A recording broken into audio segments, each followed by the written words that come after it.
Good morning. Good morning. Good morning. Thank you, Merritt. We always love Merritt Holloway playing for us. Thank you. Thank you. Welcome. Come on in, everybody. We are starting our service. I am Ann Cannett. Welcome to the Center for Spiritual Living in Bakersfield. We're happy you're here. We always start with our vision and mission statement. Our vision: we are a spirit-centered, vision-led, consciousness-driven, inclusive, spiritual. My phone is blah, blah, blah, blah, blahing me, copying me. Okay. I had it on for some reason. The ball, you know how you do that? Okay, back to our vision. We are a spirit-centered, vision-led, consciousness-driven, inclusive spiritual community here to awaken humanity to its spiritual magnificence. And our mission is to create a sacred place for spiritual practice and to foster our beloved community. So this service is always made possible mostly by our volunteers. So thank you, help me thank you, all of our volunteers. So there's no announcement sheet up here today, so you lucked out. We have no announcements today. Sally is coming forward and would like to make, I was going to have you do it later, Sally, like when we're, so that more, yeah, okay? So we'll wait and do that in a little bit. So, now it's time for our practitioner, and I am your practitioner today.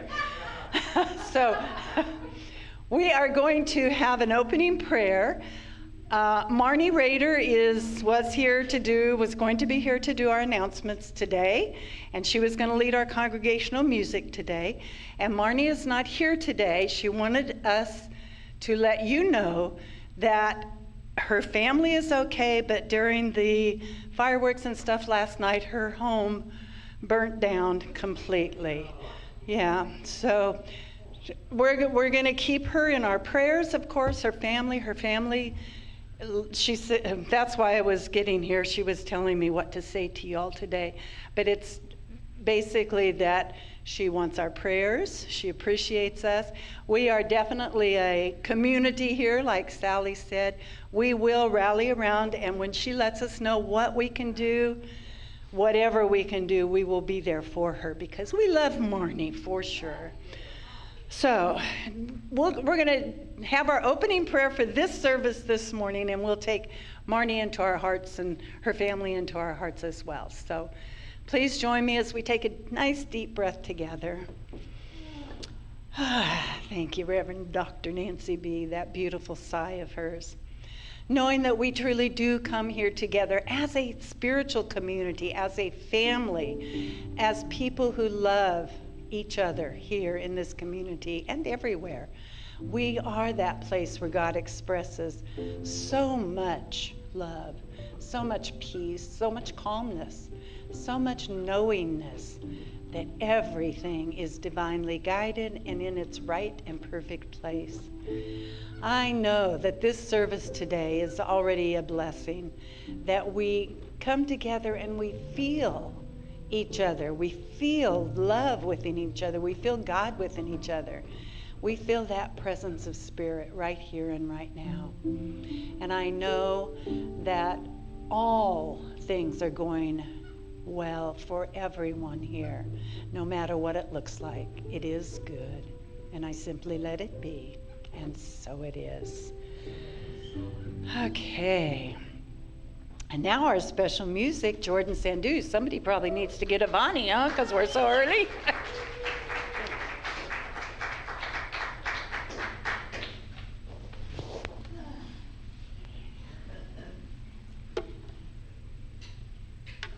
Yeah, okay, I'm trying to decide which song I want to sing first. How's everyone doing today? Good, good. I am doing okay.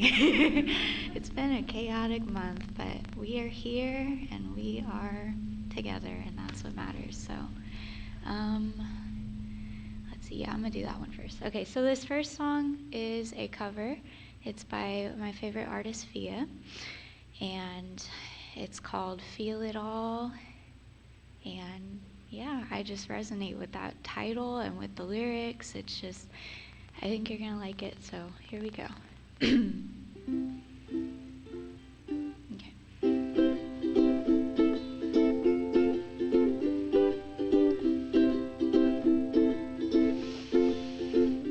I am one of those who can keep it in, and I feel as if I have no skin. Sometimes this world is intense when you have no defense. You can read me like an open book. In my eyes there's truth if you dare to look. Sometimes I scare people off by wearing my heart from the start.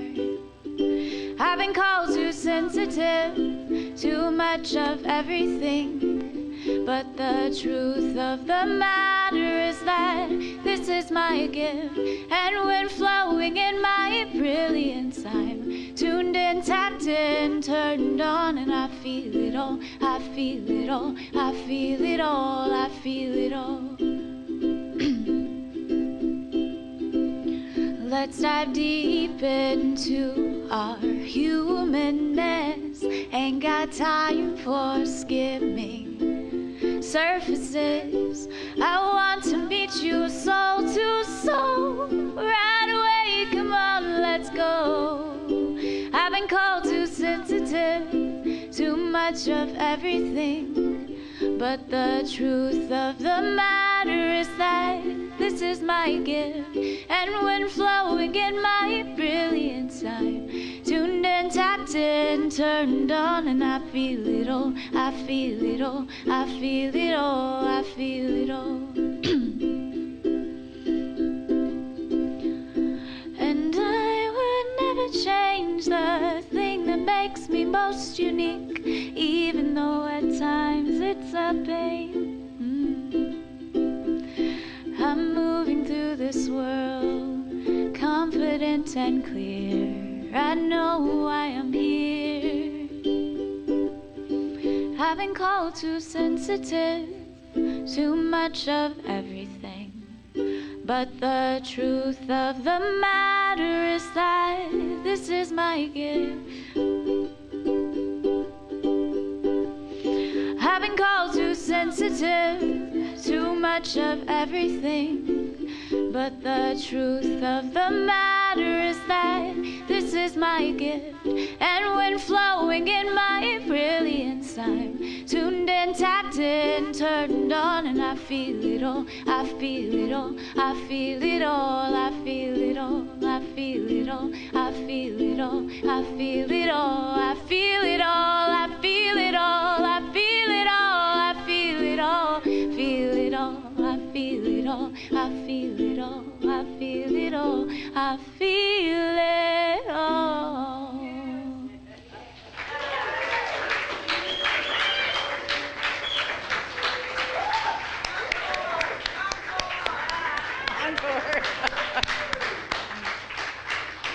Absolutely beautiful. Thank you so much. Beautiful, beautiful.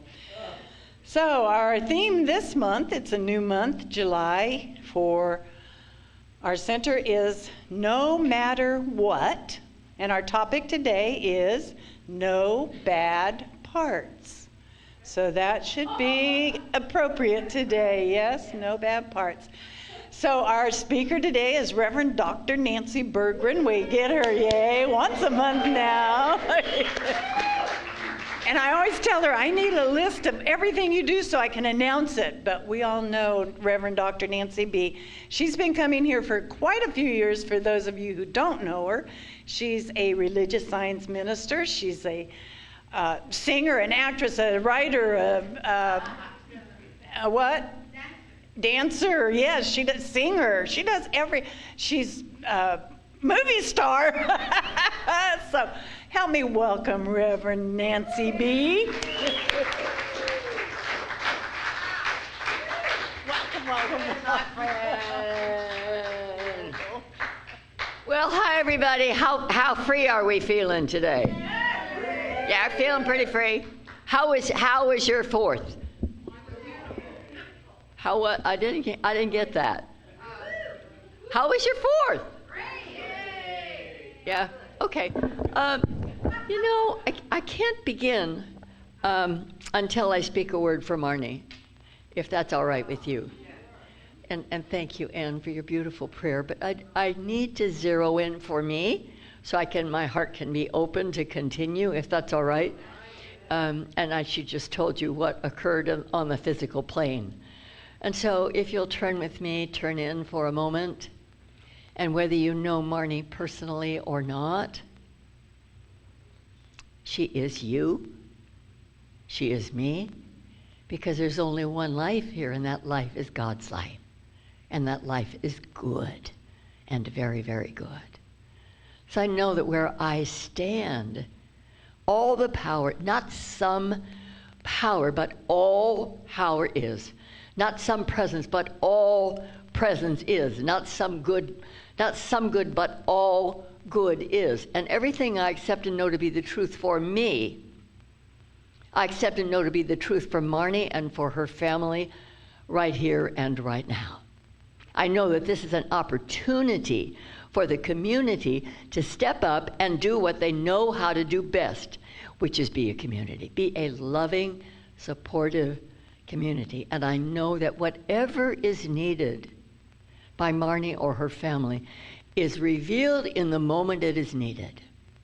That every hand steps forth, every word steps forth, every mind steps forth and lifts this family right now up into the stratosphere of love, of grace, of harmony, of balance, of order, and that her life and the lives of her family are in God's hands in this moment. And all is proceeding exactly as it needs to, moment by moment and breath by breath. And because I know there's no time in spirit, I know all of this is already done. And I let it be so, and so it is. Amen. Thank you. Thank you. So the topic of my talk is no small parts. No small parts. I thought, what do I do with that? No small parts. Well, little things, little things. So little things do make a difference in our relationships and our business. My husband, Dick, worked for Leisure Time Chemical.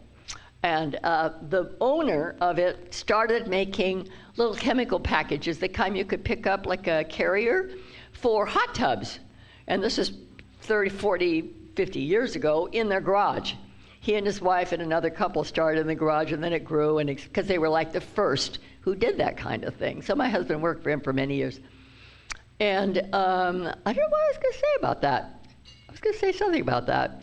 Oh, I know what I was going to say. He had the boss had a small manufacturing company, not gigantic, huge, maybe 30, 40 employees, all men, who worked in the back. And every once in a while and they were all from Belize.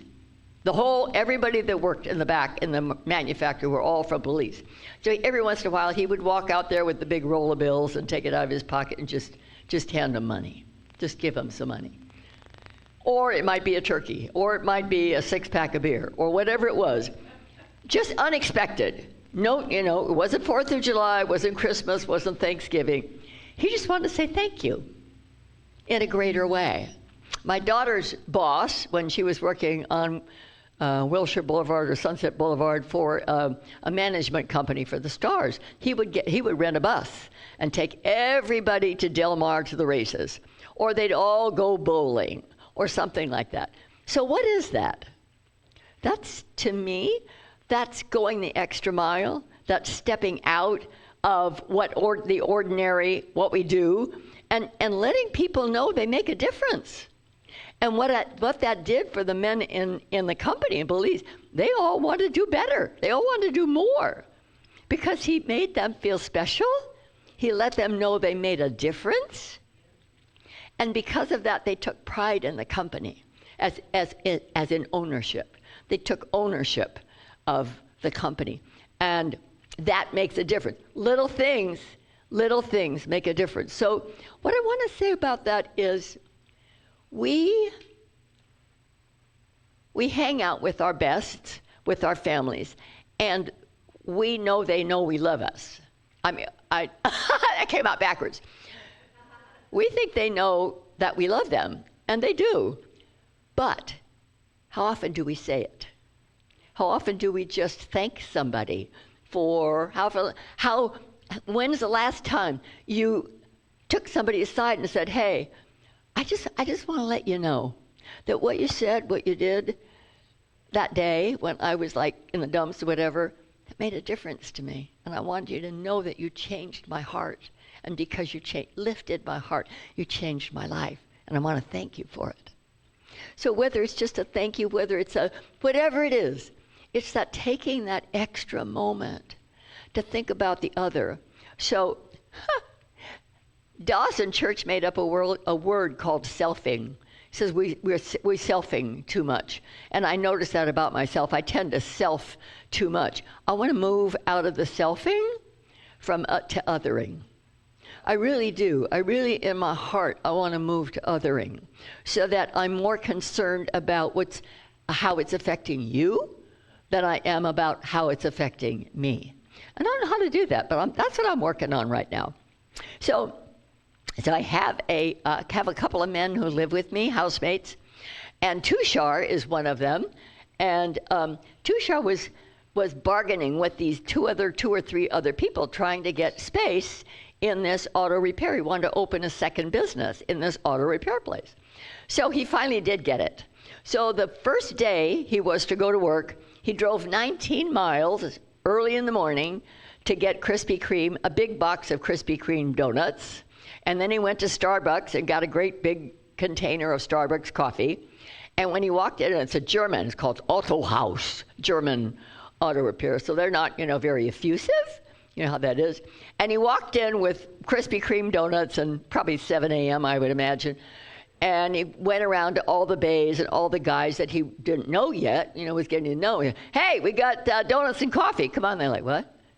What? Yeah, we got coffee and donuts. Come on, have a donut. Have some coffee. They're not effusive. Nobody said very much. But he said all day long they'd come by and they'd punch him in the shoulder, or they'd say, oh, hey, there's a guy I want to tell you about because he needs some help, and I think you might be the right guy for it. He said the whole energy, he doesn't talk very much, but he shared that with me. He said the energy the whole day was completely different. Completely different. Everybody was, more friendly, more open, more sharing, and all that kind of stuff. And I said, but Tushar, that's not the big part. The biggest part is each one of those individuals are going to take that energy into their home, into Vaughn's Market, into Walmart, into whatever. And take that. You don't have to say anything when you're in that space. Everybody feels it. And they kind of go, oh, hey, what was that? That's just, I don't know what that was. I just suddenly feel a little lighter, a little brighter. That's what that does. So when we take the time to lift someone up, they turn around and lift others up, not even intentionally. You just can't help it when your heart is full of joy. So I thought that was brilliant, a brilliant move of Tushar. So Brother Lawrence, this is in the 1600s. 1614 to 1691, and Brother Lawrence was in the Carmelite monastery. He was not the sharpest knife in the drawer, and everything they gave to him to do, he kind of bumbled and wasn't successful and just kind of was a mess. So they wound up putting him in the kitchen to clean all the greasy pots and pans. I mean, you can imagine 1600s, they didn't have a dishwasher, you know what I'm saying? So that was his job, cleaning all the greasy pots and taking care of all the garbage and all that stuff. He made it a sanctuary. He was so grateful for his work, he couldn't stop praising God. He just couldn't stop. He was in a state of ecstasy, a state of bliss, 100% of the time, because he knew, like Mother Teresa, when she was bathing a man who was covered with open sores and nasty things in there. He said, I don't know how you can do this. She said, I'm not bathing you. I'm bathing Jesus. I'm bathing the Christ. I'm bathing the Master. So if we can go out in our world, and Mother Teresa said, go out in your life today, I said this last time I was here, and love everybody you meet. Give them a smile. Say, how you doing? I do that when I walk. How you doing today? And most of the time they respond, not always, but most of the time they do. And so many of us live alone. I do, sort of. I mean, I got guys upstairs, but they're not, you know what I mean, they're guys. They do their own thing. So anyway, a book was created out of his letters. And in it, he says, nor is it needful that we have great things to do. We can do little things for God. So the smallest thing we do, whether it's, I just walked out on the back and saw your pumpkins growing out there. It blew me away. I had no idea. It's such a beautiful piece of property. It's gorgeous. So we don't have to do great things. We do little things for God. And then Mother Teresa said there are no great things, just small things done with great love. So when you bring your great love to whatever you're doing, it elevates it, and it helps everybody. So you notice how little unspoken things or misunderstandings or miscommunications can kind of mess up a relationship when they're not spoken out, not healed, not addressed, and to be healed. So my oldest son, I have 4 kids, my oldest son moved to Nevada. So he's down, he's taking treatments every day. So he's down and he's staying with my daughter, who's 5 minutes from my house, because she has a guest room, and mine are all full with guys. Mine are full. So I was over there 2-3 times. I had him over for breakfast. We went out and did some stuff together. But I went over for dinner one time, and I noticed that I was feeling a little unsettled, a little icky inside, a little off balance. And I felt a little annoyed. I felt a little in my body. So I left, I went, and I wanted to say, something wanted to come out of my mouth that was not loving, not coming from a loving place. I mean, you can say the words. It's not the words, it's where it's coming from. So I left, I went, well, what is that? I don't like, so my daughter was being snippy to me, and we don't have that kind of relationship. And I went, okay. So I prayed about it, and I said, okay, if I'm getting snippy, what am I putting out? Because life is just a mirror. It mirrors back to us our inner life. Not this one, not the one that we're conscious of, but the underneath. The something that's under there that's moving us that we're not aware. So I took it into prayer, and I said, show me, because this is not okay with me. I'll be going back tonight, and it's not okay with me, so I need to know what it is.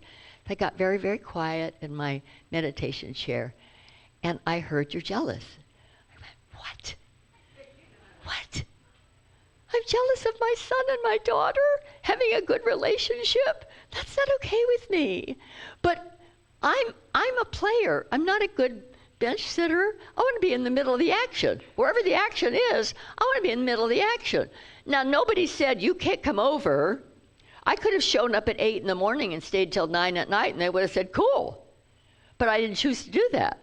So I notice how I kept myself separate and then resented it. So how often, see, I'm talking about that underbelly stuff, the stuff that we're not aware of consciously. So I cleaned it up in me, and we got together, we had a great time. And then the next day I was pulling into Vaughn's, and this son called, and he said, hey, Mom, you want to go to Islands and grab a burger? I said, you bet. I'm putting the cart back in the thing. I'm getting in my car. I'm going to go meet you. My daughter was there. She's dressed. She's got gorgeous makeup. I said, come on, Mom, isn't this fun? We're doing something spontaneous. It was 6:30 at night. We're doing spontaneous stuff. She was just laughing and scratching and giggling. We all 3 of her were the whole time we were together. But see, if I hadn't addressed that and cleaned it up on myself, it would have been underneath there. And then we try to work on top of that, and it doesn't work because we can feel it. Yeah. Because we can feel it. We're so sensitive. We can feel those things. So I thought that was, I just wanted to share that with you. I wasn't pleased to find that out, but it was important that I did. And I was happy. I was happy that I did. So Yeah, I forgave myself. So the underlying lesson. So in my first book, Life is a Game and You Can Play It, I wrote the formula for success. I created the formula for success. And it was amazing how powerful it was. And it's so deceptively simple, 5 steps, so deceptively simple and so powerful. So the first step is there's a problem. So identify what the problem is. Okay, so let's just say that. So I'm feeling icky. The second part is, or I'm getting snippy from my daughter. That's what was coming. She's being annoying. I'm feeling annoyance there. Second part is acknowledge my part in it. Okay, I'm there. Takes 2 to tango. So I'm in there somewhere. What's my part? The third step is ask for help. And that's usually the step that I wanted to avoid. So sometimes I just go into prayer, but sometimes I call a practitioner and say, hey, I'm not getting clear on this. Can you help me? And they do. And then the fourth part is be willing to hear the truth, even when it's uncomfortable or scary. That was uncomfortable for me. I did not love that feeling of my own kids, that I could have that kind of a feeling that wasn't comfortable. And then the fifth step is take action. Whatever you hear, whatever was revealed, you agree to take action on it. And then you write it down, by Friday at 12 o'clock. Before midnight Friday, this will be handled. Bum, bum. And it's no matter what, like Ann said earlier, our theme for the month. No matter what. I don't care what gets in the way, this one's going down. And then we take it down. Whatever that takes. We go, hey, I'm not going to go there because that'll be another whole talk, but I will. Okay, you just showed me that. Thank you. I guess I'm supposed to say that. So I woke one morning with extreme pain in my right hip. And I went, okay, so I'm working. Usually I could walk it out. I could work it out. By the next day, the only way I could get upstairs, I was still at the master upstairs, was to lift up my pant leg. I couldn't lift my leg. And it was getting very, extremely intense. And I went, no, I've got this meeting. I got to get to the meeting. I got myself in the car, and I'm driving down the street, and I'm passing urgent care, and I hear, you're really stubborn, aren't you? And I went, okay, I got it. Okay, I'll go. So I go in and I park, and I want to get out, and the nurse, they want to bring me a wheelchair. I said, no, I'm walking here. I don't care. I'm going to walk this thing. There's that stubborn streak. A little bit, just tiny little bit there. So I get in, and the doctor says, oh, stand up so I can see where it is. Is it here? And he touches the place of my hip, and I nearly fell on the floor. He said, well, you have bursitis. He said, usually you just inflame a little corner or a little portion of it. He said, you managed to do the whole thing, the whole entire thing. So he said, I'm going to give you a prescription. It's going to take you about 6 weeks to get over it. Take it this many times a day, blah, blah, blah, blah. So I went home and I picked up Louise Hay's book, and I looked up bursitis, and it says, so mad you want to hit somebody. And I instantly knew who it was. Years and years and years earlier, I knew if I didn't handle it, I wouldn't be able to get out of bed the next day because it's accelerating so fast. So I called this person. I said, you got a minute? Yep. So here's the deal. Blah, blah, blah. You need to forgive me. What'd you say? I did, blah, blah, blah. So he cleaned it up. So I took a pill when I got home, one of these pain pills. I took it when I went to bed. I think I took one in the morning, and then it was over. It was completely gone, utterly and completely gone, like it never was there at all. I brought it on myself. See, it's hard to see sometimes because we throw the ball that way, and it comes and hits us this way, and we go, well, I didn't do that over there, but we put it out in energy in the field, and it comes back to us however it comes back to us. And it's hard sometimes to put those pieces together. But we can't avoid it. If we want to know the truth, we will. So Brother Lawrence wrote, lift up your heart to him. The least little thought of him is acceptable. So I had ramped up my meditation and prayer time, which I've shared with you. And Dawson Church His new book is Spiritual Intelligence. And he talks about, instead of IQ, he calls it SQ. And he says, every time you pray, every time you meditate, every time you do a loving kindness, step out in loving kindness to assist somebody, or whatever that might be, you're building your neural network to the enlightenment network. So what happens is when you do that, every time you do that, you ratchet up your divine network and ratchet down the selfing. It's all about me, and they didn't invite me, and I should be there, and blah, blah, blah, blah, blah. And it ratchets that down. And you build it up. So in his book, he says the default of everybody is caveman brain. Caveman brain. The first brain that was created was developed in us, in human being, in caveman brain. So now we don't have tigers and lions and bears. So the default of the caveman brain is worry. So when nothing's going on, we turn to worry. It's like the default in your computer. It defaults back to worry. So we have to be aware of that and not buy into that. And so they now can use science and do MRIs and put those patches on the brains of masters, of nuns and monks that have meditated for 10,000 hours. That's the long path, is 10,000 hours. That's 5 years, a 40-hour week for 5 years to get to that state of bliss. But he says through echo meditation, 22 minutes a day for 28 days, he can teach you how to attain bliss brain. You may not stay there all the time, but you'll get glimpses of it. Anybody got glimpses? Anybody get glimpses of that? Come on. I know you have. Everybody's had glimpses of when you see beyond, or you become one with the whole. Become one with the whole, and you just kind of melt into it. And it's beautiful. Last week, I'm really working on my meditations, and I felt like I was floating up. I liked it. It felt good. I didn't stay there. I came back down again. But that's okay. I came back down. That's all right. So he says we no longer need to live trapped in the fight or flight caveman brain. We can learn to turn on this enlightenment network and live happier lives. We can stop selfing.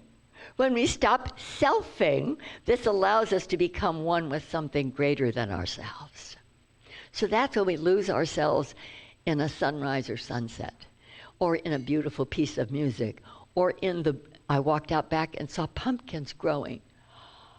I'm in awe of life, of nature, of God. I'm in awe. And even when I walk the neighborhood, every time I walk, I find something I didn't see the day before. And I stop and I look at the construction, the architecture of what God has made. And it's just a thing that grows for a day or two and then it's gone. And look how God made you. And how precious you are. And how magnificent and how miraculous you are. That we're able to do what we can do with our bodies and reach out and help other people. Absolutely. So, in the door of everything, it's written, a tomato seed is planted, nurtured until it ripens into glorious red. But you will never hold it unless the seed is first planted. Your seed of truth is planted and nourished by your faith and daily ministrations. Truth, indeed, whole and holy. Here's the quote. But the tomato does not receive its increase from the farmer who tends it. The increase comes from me. My truth inside you will grow and ripen, not by your power, but by mine. But if we don't plant the seed, we'll never reap the harvest. So every day, when you meditate, when you pray, now I'm finding, because I'm really intentional about my meditation and being still, learning to become still, which is not easy for this head. It just doesn't want to shut up. It just doesn't want to shut up. But now I'm finding that I'm hungry for little moments of stillness through the day. I might finish my lunch. I love to sit in my patio because I need to be in nature. And I just want to sit and be still and just drink in the silence. I need to be still and let God love me. That's a little song. I need to be still and let God love me. So William Wordsworth wrote this. So we come trailing clouds of glory from God, who is our home. That's where Om and home comes from. And you can feel that resonance when you say Om or home. We can feel that resonance. That's because we know that's our home, that God is our home. So we come, and our holy mission is not to teach the world how great you are. Your job, your holy mission, is to train and teach the world how great they are. So when you go out today, make a decision. Decide that these little things, speaking to someone, lifting them up, giving them a word of encouragement, whatever that looks like to you, and it's going to be different for all of us, and it's all perfect, absolutely perfect, because if it comes from your heart, it could be a cupcake. It could be doing the dishes for somebody who needed something done, you know. I used to go over my youngest son and his wife had 4 little girls, and when they were all young, they went on, maybe the oldest was maybe 10, 8 or 10, and they were stair-step down from them. So they had a pretty big house and a very busy house, and they went on a vacation, the very first time ever. And I went over to feed the dog, and I walked in, and the kitchen was a disaster. And so I went, I'm going to clean it up, because I kind of like to do that. So I did all the dishes, and I threw some laundry in, and, and this was kind of earlier she and I have a great relationship, but we hadn't had too much interaction at that time, a little bit, but not deep. She called and she said, are you my kitchen fairy? Are you my laundry fairy? Did you come over and do my laundry and my dishes so I walked into a clean house? I said, maybe. It gave me such joy. It gave me so much joy to know that, when you got 4 little ones, it's a job. It's a lot of work. It's wonderful, but it's a lot of work. And I loved it, absolutely love it. So your holy purpose is to teach the world how great they are, how great you are. And so it is. Amen.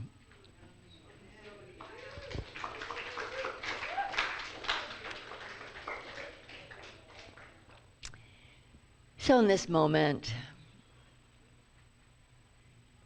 knowing that each and every one of us come trailing clouds of glory from God who is our home, how that resonates in our souls, how it resonates in our hearts, and what joy it gives us to reach out and lift up another.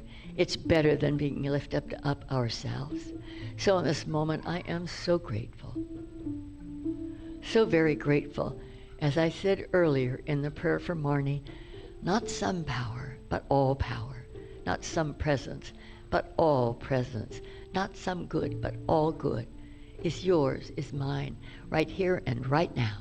And because of this, I know that each and every one, whatever prayer is in your heart in this moment, whether it's spoken or unspoken, it's being received by the divine intelligence, and your word is the activity of divine mind. So when you speak your word intentionally, it is God that does the work. And so I just get out of the way and I celebrate this day. I celebrate this moment. I celebrate everyone here and everyone online, knowing that each and every one in this moment is feeling that presence, is feeling that love, is feeling those arms around holding us when we need to be held, whispering in our ears when we need to hear a truth, giving us the energy, the strength, the wisdom to do what needs to be done. And so I know that each and every one's prayers are heard and answered. And so I'm so grateful for this word that has been spoken through me by Spirit. I lovingly release it right now as law. I let it be so, and so it is. Amen. Amen.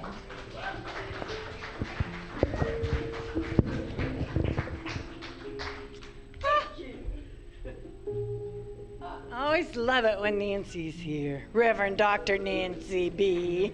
Love it, love it, love it. Okay, well, so welcome back again, Jordan.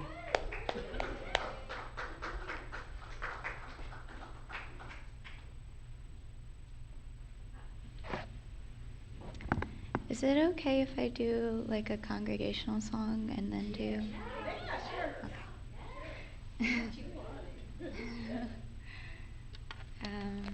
Let's see.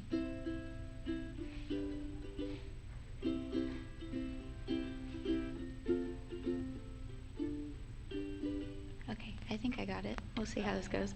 This is a song that I sing to Ivani a lot, so if you guys know it, sing along. If you don't, that's fine. You'll receive it either way. So here we go.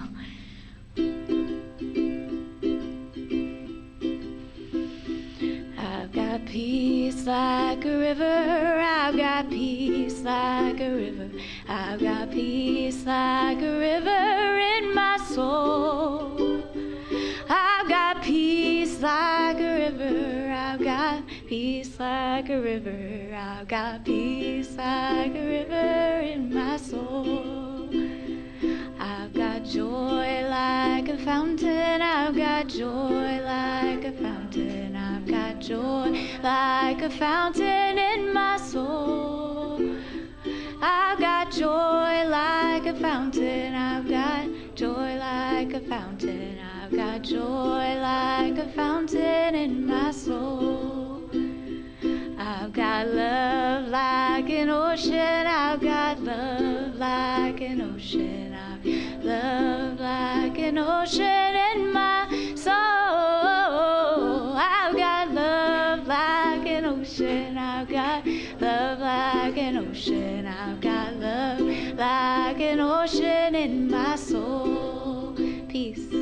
Got peace like a river. I've got peace like a river. I've got peace like a river in my soul. I've got peace like a river. I've got peace like a river. I've got peace like a river in my soul. Let's do that one more time. Ready? And peace like a river. I've got peace like a river. I've got peace like a river in my soul. I've got peace like a river. I've got peace like a river. I've got peace like a river in my soul. I've got peace like a river in my soul. Great job, guys.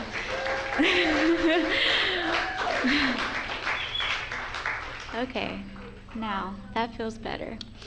So this next song is one that I wrote a while back, and it feels kind of relevant to the current situation. In some ways it doesn't, but take it as you will. So here we go. Let's see. There we go.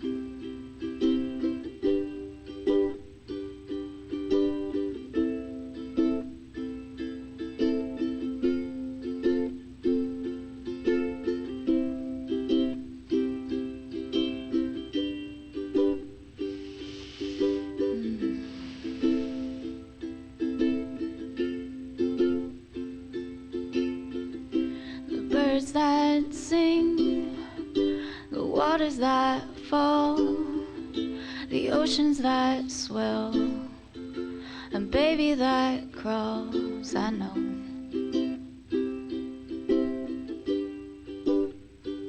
Within my soul.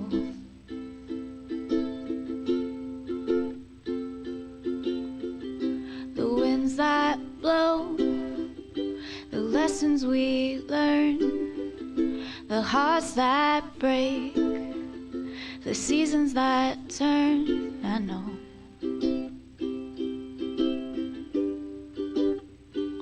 Within my soul.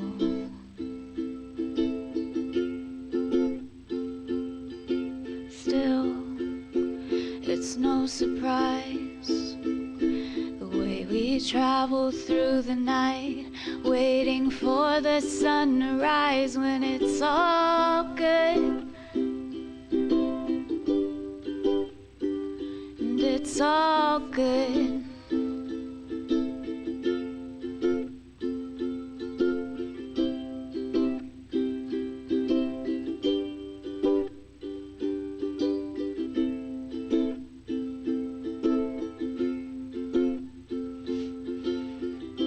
Don't remember the next words, but that's okay, 'cause it's all good, yeah, it's all good. There we go. To bring new life, it's all a part of this grand design, and I know within my soul. But still, it's no surprise the way we travel through the night, waiting for the sun to rise when it's all good. It's all good. And it's all good. All good.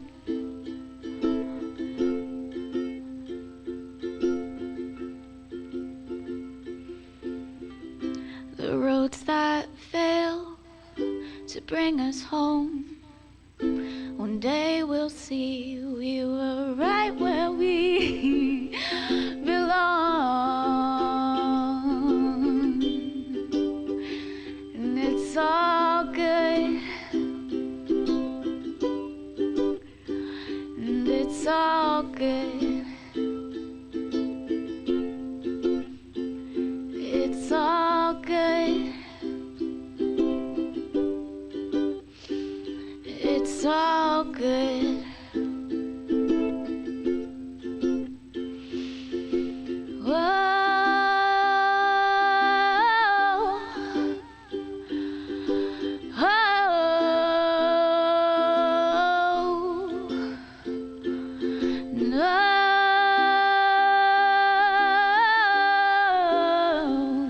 It's all good.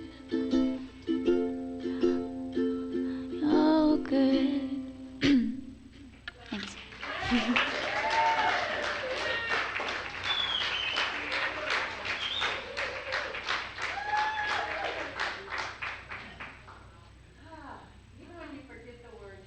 Voice is so beautiful. Who cares? Thank you, Jordan. It was beautiful. So this is our conscious giving opportunity, and we have our affirmation on the screen pretty quick, and we get to give. And this is a giving community. And like I said, Sally wants to make an announcement too, but she's collecting offering and doing all that. But come up and do it now, Sally. Because it is, she wants to, oopsie. Now I don't have a microphone. Oh, it's all cockeyed. Okay, yeah. Oh, you don't have to come up. I'll come down to you. Our community is a giving community, and we're talking about Marnie, and Sally's always giving to the community, so Well, she has another request of giving. I'll hold it for you if you want. we You got we it? just have two opportunities now, don't we, to share our love and support. And besides Marnie, Gloria may be coming home on the 7th, and she's made progress, which is good, but she's still going to need a lot of help. So I have a couple of sign-up sheets if you would be able to go. I have like morning, noon, or evening if you'd be able to go over to help her for a little bit. And another one for food, and I have a list of some of the things she likes to eat. So if you'd be able to take food over to her, because she's certainly not going to be able to cook for herself. She can get up out of bed. And, pardon? She's gluten-free. I can't. She's gluten-free. She can't have wheat. Oh, I have what that, I area have does she- that on the list, that she's gluten-free and, yeah. What area does she live in? She lives North Chester. Okay. So Getting closer. up in that, yeah, I didn't put that on the list, but if you don't sign up today or if you need more information, please call me because I want to coordinate our giving. So thank you. Thank you, Sally. And we are a giving community. Thank you, thank you. So, together we can say our offertory blessing. Today I give in love and joy from the overflow of abundance in my life. My gift goes forward to bless and uplift, fulfilling the purpose of our spiritual community. Lives are transformed. I am grateful, and so it is. And a couple of announcements, you could go ahead and you're done. You go collect the offering. That's good. Thank you. A couple of announcements we do have. I saw lots of people bringing in refreshments today, so we have our fellowship after service. I saw Lindsay, and then I didn't see her again, so she is here, and I'm pretty sure she's going to do our yoga after refreshments and fellowship, so we'll come back in here for yoga. Any other announcements because we didn't have announcements today? Okay, so we'll just stand up then and circle around. We're going to have our affirmations that we say to each other. In our circle, we'll just hold up our hands so that we can see somebody and give. Yeah, I should have Nancy up here doing this. Okay. Give some love to somebody as you say, I know who you truly are. You are a unique way that Spirit is expressing.